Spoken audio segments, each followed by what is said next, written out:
This is JPG Radio. So Dave Blunt's just performed on stage with a oxygen tank. These are the top 3 Dave Blunt songs. I'm just gonna throw the lyrics up. They speak for themselves. Number 3, we got 10 Perks. It's like so much duality in this song. Number 2, we got Purple Stuff. This entire album called Well Dude, Here's My Thing.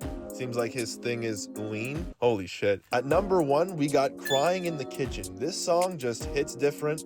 I don't know what the fuck it is. These 15 seconds alone. There's just so much happening. I don't even know if it's racist. I strongly suggest you listen to Crying in the Kitchen.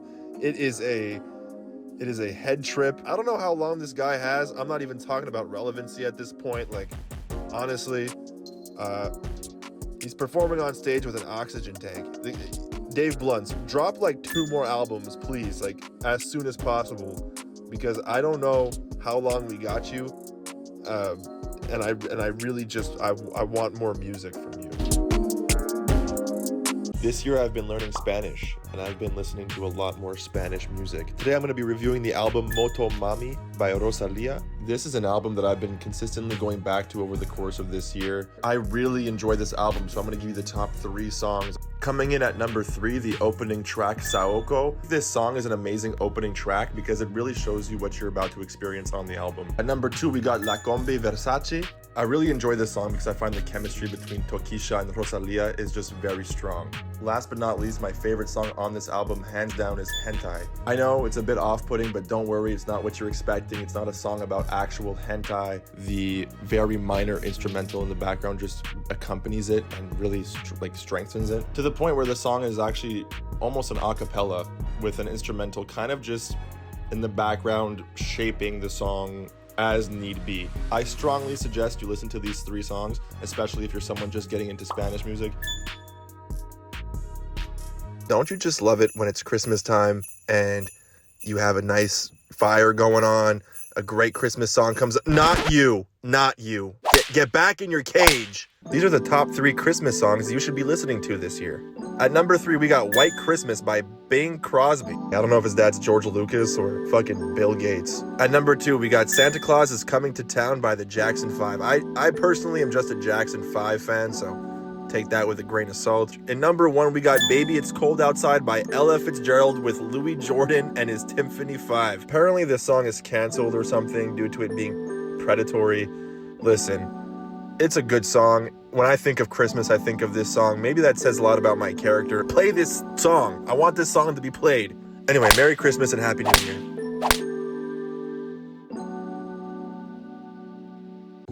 AC/DC is kind of like the T-Rex of rock music. Everybody knows it, it's very popular, but it's not really genre-defying. These are the top 3 AC/DC songs. At number 3, we got a controversial one off one of their later albums, Black Ice. The reason why I put Black Ice at number 3 is because it's very hard for 80s rock bands to come back with a nuance, but also stay true to their roots. As we saw with the Motley Crue EP, this was dog shit. This was absolute dog shit. But AC/DC came back and they made something that sounded new, but also sounded familiar to their fans. At number 2, we got For Those About to Rock. Not much needs to be said about this one.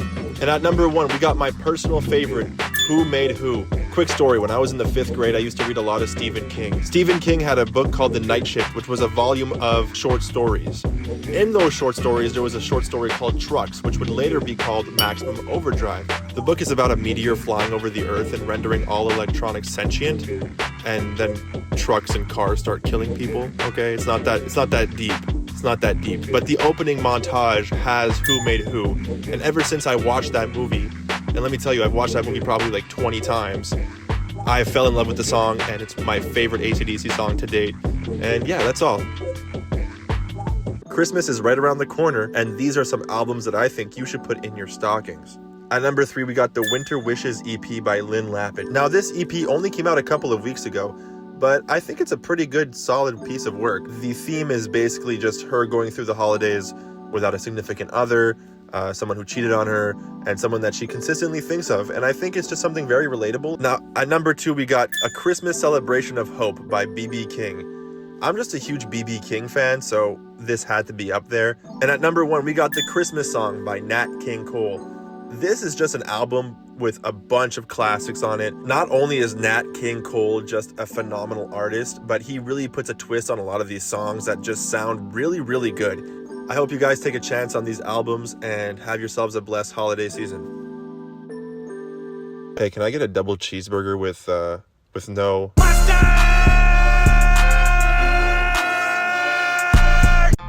GNX is Kendrick Lamar's newest project, which is actually a massive homage to this Tupac mixtape. I could go on for hours about this album, but I won't. I'll stick to the top 3 songs, and that being said, every song on this album is pretty much a banger. Except for Dodger Blue. I think this song is actually pretty trash, I won't lie. But the rest of the project is really good, so it's just basically me picking out 3 great songs out of a pool of great songs. At number 3, we got Man at the Garden. I love this song. This song is just really, really good. At number 2, we got Reincarnated. Like I previously said, this album or project is a huge homage to this Tupac mixtape. Matter of fact, this song in particular samples this song by Tupac on said mixtape. We all know Kendrick Lamar is a gifted writer with his double and triple entendres, but he's really good at delivering Easter eggs and hidden messages within his albums and his music. And at number 1, we got the opening track to this album, Whacked Out Murals. After the infamous 2024 anthem, Not Like Us, came out, some artists in Compton took it upon themselves to paint a mural of Kendrick Lamar, and some Drake fans came over and whacked it out, or I don't know, Kendrick's opposition. And this song is just basically saying, hey, you can whack out my murals, but you can't whack out the person I am, which I think is a really cool message. Anyway, these are the top 3 songs on GNX, and I apologize for everyone who listens to Luther. It's just not in my replay. Listen, I'm an honest person. I slept on Hardstone Psycho the entire year. I know, it's criminal. These are the top 3 songs, in my opinion, that really define this album, okay? At number 3, we got 4x4. This song is just really good, and the last 30 to 45 seconds are just, like, it's like a crazy cool beat switch. I think 4x4 is an underrated song on the album. That beat switch is just really, really good. I wish that beat switch was actually longer. I wish it was its own song, to be quite honest with you. But because it caught me so off guard, that's why I'm putting it at number 3. At number 2, we got Glock. I don't know what it is about this song, but the fact that he's asking his friend to hold his Glock while he gets top in the back of a club. Maybe it's that manly testosterone urge in the back of my male brain that's just like, ooga, ooga, gun, ooga, ooga, pussy. I don't know, but it's just a cool song, and the fact that it's kind of like this ballad is just even cooler. I don't know, the song just sounds cool, okay? And at number one, we got Tore Up. This song honestly should have been the opener. The only song that I really don't think fits on this album is the opener, Kryptonite. In my personal opinion, I think Kryptonite should have been scrapped, and Tore Up should have been the first song on this album. That would have been a perfect opening track. Every other song has substance to it. Every other song has diversity to it. I think Don Toliver is going to have a very hard time making an album better than this. Do I think he can? Of course. Rock rap really hasn't been perfected, and I think this might be the perfection of rock rap. I don't know. Anyway, this album's really good. I strongly suggest it. Have yourselves a great day. The summer of 2024 was certainly a brat summer. I can vouch for that because my ex-girlfriend cheated on me throughout the entire course of the summer.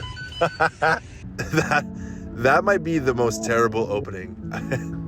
Anyway, side note, Charlie, you have a great marketing team. Absolutely outstanding marketing team. But can we switch the covers back, please? Because when I listen to Vroom Vroom, I really don't want to see this. I want to see this. Not this. I want to see this. Anyway, these are my top 3 songs off the Brat album. At number 3, we got Apple. I wouldn't say this album is Charlie's best work, but I think it's Charlie's more dynamic work. Does that even make sense? I don't know. Apple is not the best Charlie song ever made, but it's different and it has that Charlie charm. At number 2, we got Back. I'm trying way too hard with this video. This was actually the first song that I heard off the album for some reason, and I thought it was an absolute bop. So, yeah. Okay, so the best song off this album, hands fucking down, is Club Classics. And not the original version, but on like the deluxe version, okay, featuring BB Tricks. I'm a huge BB Tricks fan, okay? Listen, I fiend BB Tricks. BB Tricks, ¿podemos formar una familia? First of all, Charlie and BB Tricks just go really fucking hard together. And secondly, I love BB Tricks. I started listening to her at the beginning of 2024, and I just can't get enough of this artist. Anyway, those were my top 3 songs off Brat and Brat Deluxe, I guess. And again, Charlie, it was a cute marketing scheme, okay? But please bring back the fucking car from Vroom Vroom, okay? Trophy does not hit the same when I see this, okay? I want to see the stupid fucking car again. Thank you.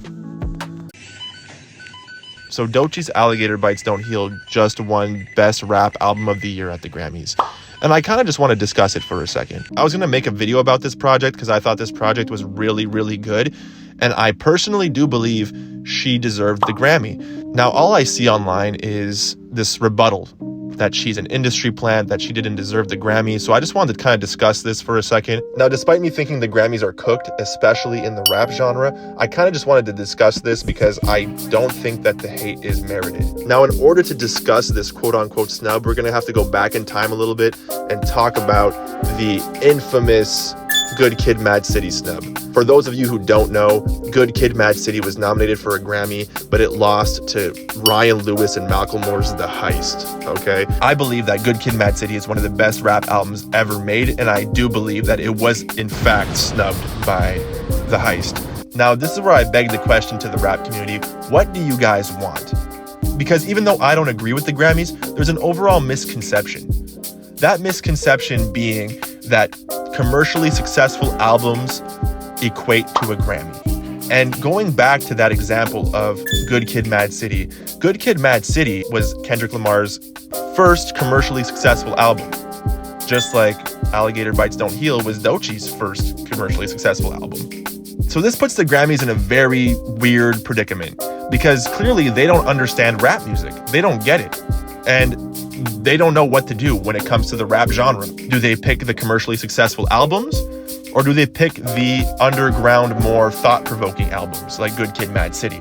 So in turn, this is kind of what the rap community wanted. And this kind of bleeds into last year's Grammys too, because Killer Mike won the Rap Album of the Year over Travis Scott. And a lot of people were up in arms about that, saying that Utopia should have taken the Grammy home. And then it led to one of the best memes of all time. Now, just to play devil's advocate, we're going to go and look at the other albums that were nominated for Best Rap Album. We got the Common album, which was a decent project. We got We Still Don't Trust You by Metro Boomin and Future, which was a great album. I personally prefer We Still Don't Trust You, but I realize I'm in the minority on that. So we got The Death of Slim Shady, which was definitely Eminem's best work post-recovery. It was far better than Music to Be Murdered By. It was far better than Kamikaze. It obviously blew Revival right out of the water. And last but not least, J. Cole's Might Delete Later. I don't even know why that was there. Listen, no hate to J. Cole. Love Yours is one of my favorite songs of all time, but this was more of a mixtape. Like, if Crocodile Tears was nominated as Best Rap Single, I would completely understand and I'd be on board with that. However, Might Delete Later just doesn't seem like it should be there. I wouldn't even consider it an album. It just seems like a mixtape. I bet you even J. Cole was confused with this nomination. But regardless, you can say I'm glazing or whatever the fucking case may be, but I truly believe that Doechie deserved to win this Grammy. And for those who say she's an industry plant, she runs with the same clique that Kendrick does. I personally don't think she's an industry plant. I think she just has the right connections, and I think that she honestly also has the talent.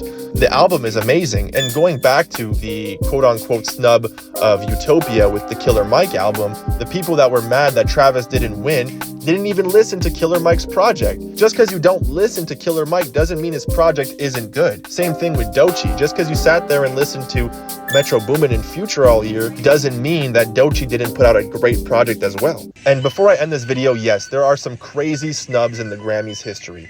For instance, when Cardi B snubbed Travis Scott. And that's exactly why I don't take the Grammys too seriously. All this to say, I'm happy that Doechie won the Grammy. I think Alligator Bites Don't Heal is a great record.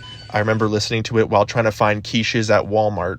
My friend really wanted these Walmart quiches for her birthday party, and I was determined to get these quiches, and they were sold out everywhere. So I ended up driving around the island of Montreal, not finding them. I finally found these quiches in Chateauguay, which is off the island of Montreal. But the entire time, I had this record playing in my car. I think I listened to the record like 3 times back to back, just trying to find these fucking quiches. Maybe it's because I associate the album with a funny little journey, I don't know, but I really like this album. I really enjoy this album. I think Doechii is an amazing lyricist. I think that she's a great artist just overall. And if you want to have a discussion about it, please leave your comments in the comment section, and I would love to talk about this. Anyway, have yourself a great day. This might be the weirdest video I record to date. I want you guys to listen to an album for me. It's called The Cold Hard Facts of Life by Porter Wagoner. It's a 12-song country album, but it's nothing like you've heard before. It's a very eerie and disturbing album. I can't even give you the top 3 songs off this album. Like, it's like one big story.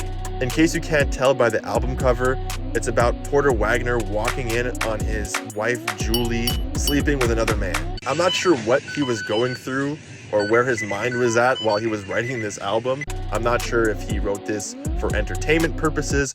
I don't know if he wrote this because he was actually truly jaded by his ex-wife. Anyway, this is just a really weird album. I wanted to share it with you guys.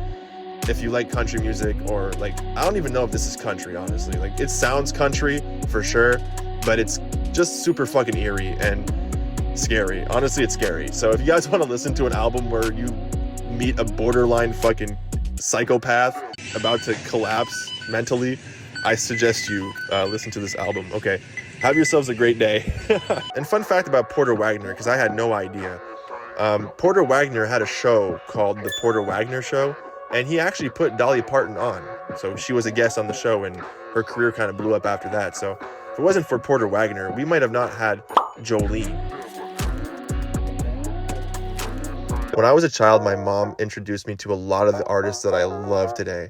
One of those artists is Sheryl Crow. Today I was cleaning up my friend's apartment, and I was like, oh, you know what? I'm going to listen to some Sheryl Crow. And I realized that she's like the queen of making sad songs that don't sound sad. She has so many songs with like these sad themes, but they sound so joyous. I'm gonna go over the top 3 Sheryl Crow songs today. At number 3, we got Steve McQueen. I just really like this song, and this song also made me realize that Sheryl Crow just loves to be on the road. She loves to drive. She loves to be in cars with random people. She likes to escape her problems by just fleeing whatever area she may be in at the time. And I don't know, like, I don't know. It's just so funny to me. I'm just listening to this entire Hits album. I swear to God, I'm listening to the entire Hits album, and every song is about her, like, fleeing an area via motor vehicle. And I'm just like, okay. There's no disrespect to Sheryl Crow. I love Sheryl Crow. I'm being dead ass serious. I think the Steve McQueen song just really emphasizes, hey, like, I need a fast machine. I need to get the fuck out of here. And like, I don't know. It's just funny. It's just funny to me. At number 2, we got I Shall Believe. And this is one of Sheryl Crow's just saddest, in my opinion at least, one of her saddest songs ever written. It's basically just her sleeping with a guy, not sexually, just in general, to like evade her problems and pretend that she's with the guy, even though they don't work out. Unfortunately, this song is super relatable to me, so maybe that's why I find it so sad, but it's just being in the presence of someone that you know you can't be with, even though you want to be with them, but there's too many complications. And so in the moment, you just pretend that you're together. Like, in the moment, you just pretend that everything's okay and this is your person. And at number one, this is a very hard choice, by the way. I just want to say this might be the hardest choice I've ever made in these videos so far, because again, Sheryl Crow has so many hits, like All I Want to Do, Soak Up the Sun, but I gotta give number 1 to The First Cut Is the Deepest. Listen, not only is this song just filed away in my brain categorically as like a childhood song that my mom would play consistently in the car, but it's just a really good song. This song is just about your first defeat, really. And the song talks about a relationship, like a romantic relationship, but it could be applicable to a lot of different avenues in life. It's just the first cut is the deepest. You learn from the first experience. And I think that's a really cool message. It's a message that's not like brand new in music. She's not the first person to talk about this, but I like the way that she portrays it in this song. I like the way that she delivers said message in this song.